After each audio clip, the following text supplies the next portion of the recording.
ये कहानी है मीना नाम की एक लड़की की जिसे फोटोग्राफी और वीडियोग्राफी का बहुत शौक था। अरे यार, इस दो कौड़ी के फोन से एक भी फोटो अच्छी नहीं आती है। तभी वहां मीना की माँ पल्लवी आती है। अरे बेटा पल्लवी, फोटो ही खींचती रहोगी या खाना भी खाओगी? अरे माँ, मैंने आपसे कितनी बार कहा है कि मुझे एक कैमरा दिलवा दो, लेकिन आप तो मेरी सुनने को ही तैयार नहीं है। बेटा, तेरा एक कैमरा का दाम भी तो 10 कैमरे के बराबर है। अरे माँ, आपकी एक ही तो बेटी है और आप उसे एक कैमरा नहीं दिलवा सकती हो। अगर आप मुझे कैमरा नहीं दिलवाओगी तो मैं खाना भी नहीं खाऊंगी। नाटक बंद कर, तेरी मनपसंद बिरयानी बनाई है मैंने। अच्छा, आज खा ले रही हूँ लेकिन कल से नहीं खाऊंगी। हाँ, चल देखती हूँ कि तू अपनी बातों पर अमल करती है या नहीं। हाँ, देख लेना आप। पहले मैं जरा आज अपनी बिरयानी खा लूं। पगली। तो मीना डाइनिंग टेबल पर बैठती है और अपनी बिरयानी खाने लग जाती है। खैर, इसके कुछ दिन बाद एक दिन मीना के पापा ऑफिस से घर आते हैं। ले बेटा, तेरा बर्थडे गिफ्ट। अरे पापा, मुझे जो चाहिए वो तो आप मुझे देंगे नहीं, तो इसका क्या फायदा? अरे बेटा, मुझे मालूम है कि तुझे क्या चाहिए, लेकिन जरा इसे भी तो खोलकर देख ले एक बार। इसमें भी बहुत अच्छी चीज है। खोल ही लेती हूँ अब। इतने प्यार से जो लेकर आए हैं आप मेरे लिए। मीना गिफ्ट खोलती है तो देखती है कि उसमें कैमरा रखा हुआ है। ये देखकर मीना खुशी के मारे पागल हो जाती है। अजी, मैंने आपसे मना किया था ना कि इतना महंगा कैमरा अभी मत दिलाइए इसे। आप भी ना। अरे पल्लवी, तुम इतना टेंशन क्यों ले रही हो? अरे इसे फोटोग्राफी और वीडियोग्राफी का शौक है। अगर हम इसके शौक पूरे नहीं करेंगे तो कौन करेगा? Yes papa, you are the great. आप तो मुझे बहुत अच्छे से समझते हैं। उफ भगवान, ये दोनों बाप बेटी का क्या करूं मैं। हाँ माँ, आप बैठो, मैं पापा के लिए खाना लगाती हूँ। देखा, आपसे कैमरा मिल गया तो खाना भी लगा रही है अब। अरे कोई बात नहीं, अभी इतनी बड़ी बेटी भी नहीं हुई है हमारी, बच्ची ही तो है। हम्म।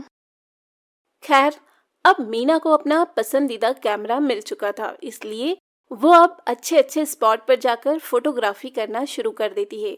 कि तभी एक दिन जब मीना किसी खूबसूरत नदी के किनारे फोटोग्राफी कर रही थी, तभी उसके पास एक आदमी मुंह में रुमाल बांधे हुए आता है। ए, तुम लोग कौन हो?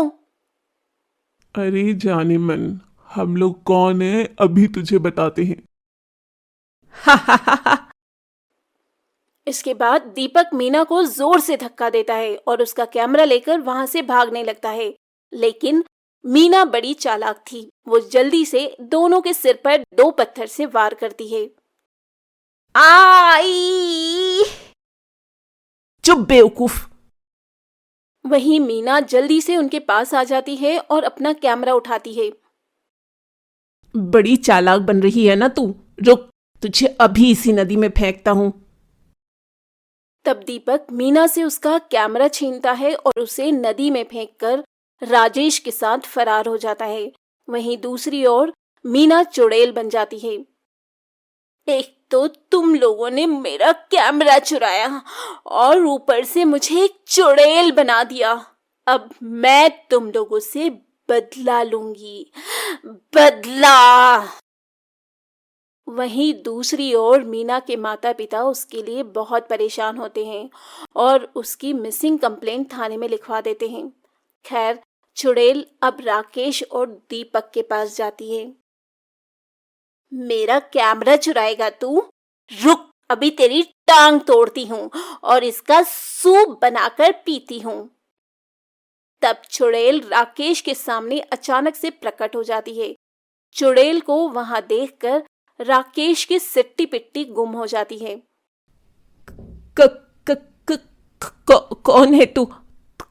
कहीं तू मेरी पुरानी प्रेमिका मंजूली तो नहीं है?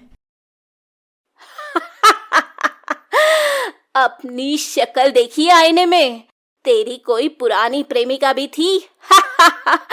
यकीन नहीं होता।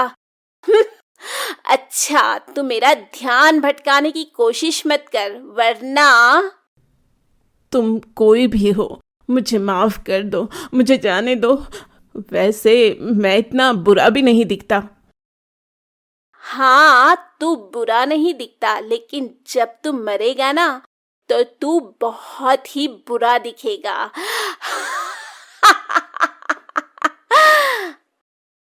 मरेगा मतलब? हाँ, अगर तू मरेगा नहीं तो मैं तेरे हाथ और पैर का सूप बनाकर कैसे पीऊंगी रे? नहीं नहीं, ऐसा मत करना। एक तो मेरा कैमरा चुराता है और मुझे मारता भी है, और ऊपर से बोलता है कि तुझे ना मारूं। अच्छा, तो तू कैमरा वाली चुड़ैल है? हाँ। तब इसके बाद चुड़ैल राजेश के हाथ पैर तोड़ देती है और उसे मार डालती है। उसे मारने के बाद चुड़ैल वो कैमरा अपने हाथ में लेती है। रुक, ऐसे ही रहना, अब तेरी एक फोटो खींचती हूँ। और चुड़ैल अपने कैमरे से राजेश की लाश की फोटो खींचती है और बहुत खुश होती है। अगर मैं ना मरती ना, तो बहुत अच्छी फोटोग्राफर बन जाती। वाह मीना, तेरी फोटोग्राफी का तो कोई जवाब नहीं।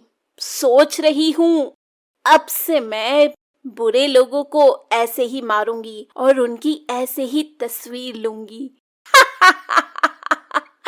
इस काम में तो बड़ा मजा आने वाला है मीना। लेकिन दूसरा वाला आदमी कहाँ है? पहले तो उसे मारूंगी और सोच रही हूँ कि उसकी खोपड़ी का सूप बनाकर पीऊं। और चुड़ैल अब दीपक को ढूंढने लग जाती है।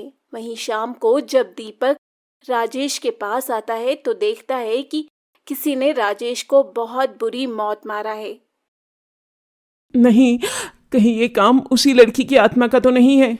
मुझे भागना होगा यहाँ से। तभी वो वहां से भाग जाता। वहीं दूसरी ओर चुड़ैल एक आदमी की दुकान के पास जाती है। दरअसल वो आदमी मोहल्ले में बासी मिठाइयां बेचता था। इस आदमी की वजह से मेरा बहुत बुरा वाला पेट खराब हो गया था। इसे तो मारना ही पड़ेगा। खैर, वो आदमी अपनी दुकान बंद करके घर के लिए निकलने लगता है कि थोड़ी दूर आगे बढ़ने पर एक सुनसान गली में उसे चुड़ैल मिल जाती है। चुड़ैल? वो भी कैमरे वाली? आजकल चुड़ैलों के पास भी कैमरा होता है क्या?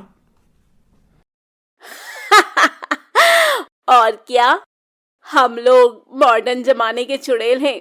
हमारे पास सब कुछ होता है। अच्छी बात है, अच्छी बात है। लेकिन तुम्हें मुझसे क्या काम है?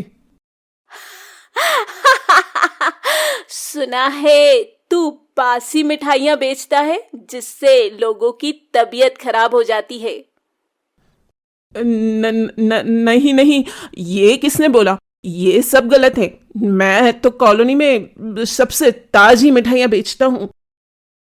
तभी चुड़ैल अपनी शक्ति से उस आदमी की दुकान की मिठाइयां अपने हाथों में प्रकट करती है।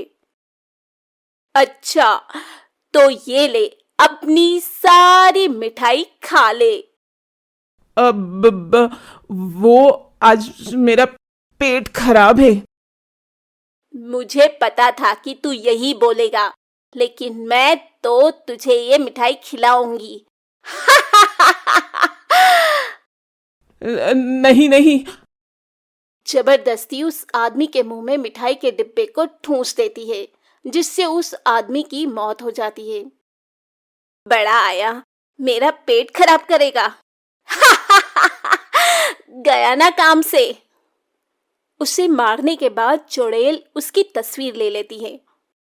मोटा गेंडा कहीं का, इसकी तो फोटो भी अच्छी नहीं आई। इसके बाद चुड़ैल दीपक को ढूंढने लग जाती है, लेकिन फिर भी उसे दीपक का कहीं पता नहीं चलता। आखिर ये दुष्ट दीपक है कहाँ? पता नहीं क्यों मैं अपनी शक्ति से भी उसको देख नहीं पा रही हूँ।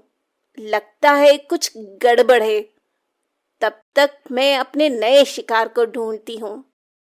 ये बोलते बोलते चुड़ैल रास्ते में जा रही थी कि तभी उसे एक आदमी मिल जाता है जो किसी औरत की चेन छीनकर भाग रहा था। अभी इसको सबक सिखाती हूँ, चोर कहीं का। चुड़ैल उस चोर के सामने चली जाती है। आह, चुड़ैल! अरे चोर, कितनी चोरी करेगा? हाँ, जाने दे चुड़ैल, मेरी एक छोटी बेटी है। तो क्या उसे भी चोरी करना सिखाएगा? तुझे तो मरना पड़ेगा ही, नहीं तो तू अपनी बेटी से भी चोरी ही करवाएगा। इसके बाद चुड़ैल उसे मार देती है और उसे एक खंबे से लटकाकर उसकी फोटो खींचती है। ये फोटो तो बड़ी जबरदस्त आई है। खैर, कुछ दिन बीत जाते हैं और कॉलोनी में चुड़ैल के बारे में सबको पता चलने लगता है। तभी एक दिन कॉलोनी वाले पंडित को बुलाते हैं। उस घर की एक सदस्य है वो चुड़ैल। पंडित जी, ये तो मेरा घर है। हाँ, तुम्हारी बेटी मर चुकी है और वो चुड़ैल में बदल चुकी है। वही ये सब कर रही है। ये सुनकर मीना के माता पिता बहुत रोते हैं। रो मत बेटी, हमें उसकी आत्मा को मुक्ति दिलाना होगा।